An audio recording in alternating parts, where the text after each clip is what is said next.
Chapter 4, The Secret. You have guessed Aubrey is the sort of child who has secrets. He does not think of them as secrets exactly. Like many children, he thinks of them as his private business.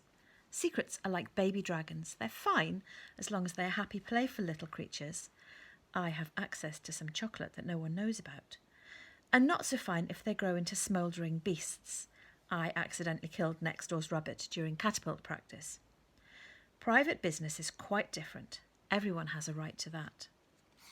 Listening to his mother and thinking about Jim's trouble, Aubrey began to suspect that the answer to his father's problem might lie somewhere in this private, secret world.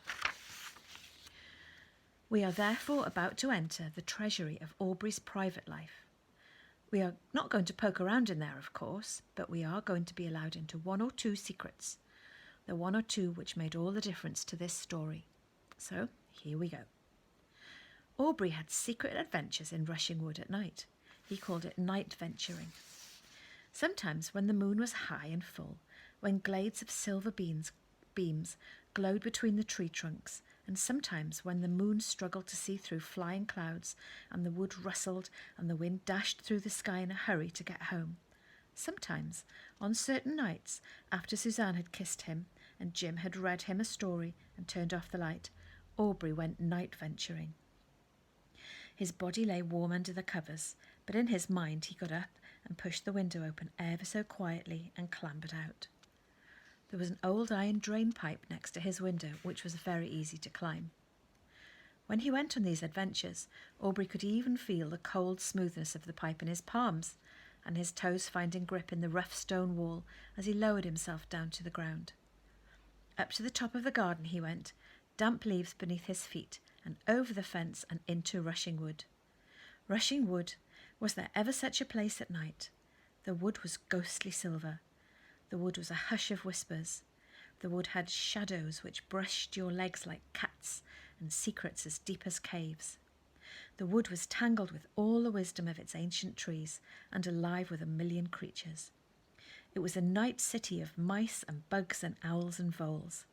It was a metropolis of foxes, pine martens, slugs and rabbits, of caterpillars, badgers and runaway wild sheep. And that was if you only believed in the everyday.